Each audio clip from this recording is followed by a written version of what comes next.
Assalamualaikum warahmatullahi wabarakatuh. Bersama saya Diang Channel. Kali ini saya akan membacakan treat horor dari Om Ras yang berjudul Nicak Daha. Terima kasih Om Ras karena sudah diperbolehkan membacakan ceritanya. Oke, kita langsung saja.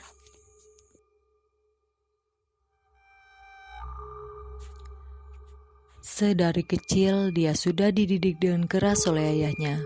Bahkan pada umur 7 tahun, ia sudah harus berani turun naik ke sungai di malam hari jika ingin buang air besar maupun kecil. Dan anak itu adalah Robert. Tidak ada istilah manja-manjaan pada keluarga itu, meski Robert sendiri adalah anak tunggal di keluarga tersebut. Jangan selalu bergantung pada orang lain. Kau harus bisa belajar mandiri, karena kau tak tahu dan kau tak bisa memilih mana orang yang benar-benar tulus padamu dan mana orang yang hanya baik di depan saja. Nasihat ayahnya yang selalu Robert ingat hingga saat ini. Siang itu, terik matahari bersinar, membuat kulit Robert yang sedang menyisir tepian sungai menjadi merah. Matanya menyipit manakala air bergelombang dan memantulkan sinar matahari yang menyilaukan mata. Di tangan anak lelaki berumur 10 tahun itu terdapat beberapa ekor ikan yang diikat dengan sebuah rotan kecil.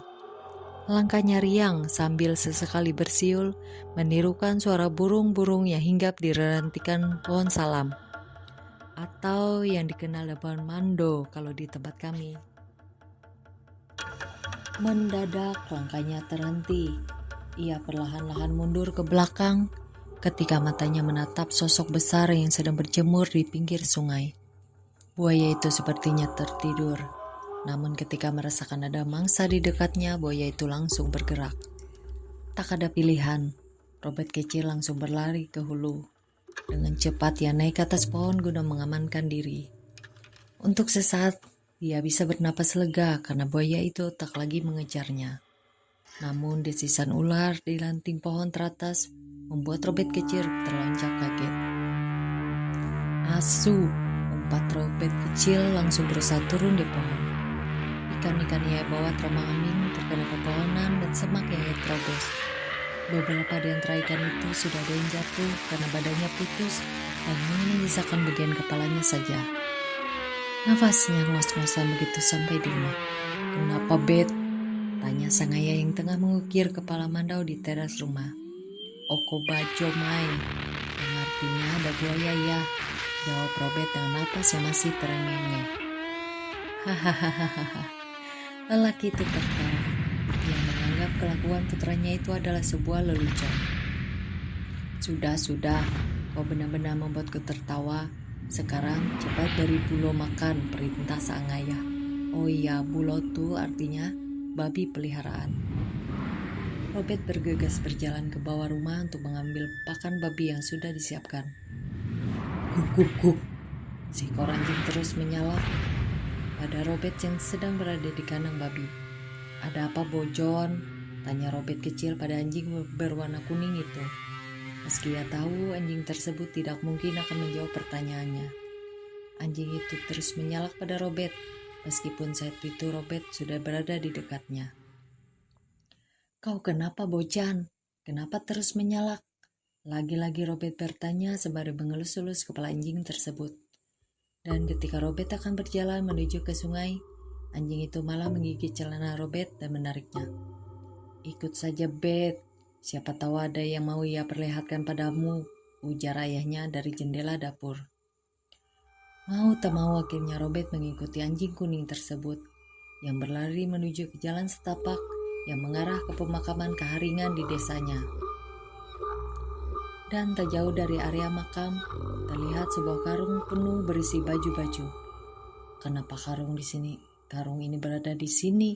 Ini kan areanya cukup jauh dari pasar," gumam Robert bingung. Anjing itu lagi-lagi menyalak, dan kali ini Robert ikut saja kemana si anjing membawanya. Mata Robert terbelalak melihat seorang lelaki yang terbaring di atas tanah dengan wajah pucat dan pakaian yang sobek-sobek serta luka-luka yang ada di sekujur tubuhnya. Robert yang kala itu berusia 10 tahun tentu sangat ketakutan. Melihat pemandangan itu, Ia langsung berlari sekuat tenaga untuk pulang ke rumah.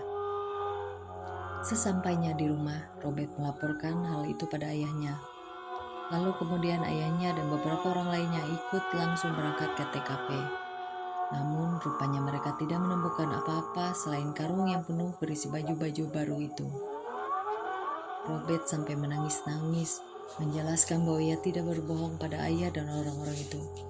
"Aku tidak bohong, Amai, aku tidak bohong," isak Robert. "Iya, Amai tahu, Robert bukanlah anak yang suka berbohong. Kau anak yang istimewa, nak. Yang kau lihat itu bukan lagi manusia," ujar ayahnya yang membuat Robert kaget. Robert terus memikirkan hal itu, karena baru kali ini ia melihat makhluk yang berasal dari dunia berbeda. Apa artinya sosok itu memperlihatkan diri padanya? Dan siapa sosok itu sebenarnya? Kenapa di sana ada karung baju-baju? Pertanyaan-pertanyaan itulah yang sedang menguasai pikiran Robert akhir-akhir ini.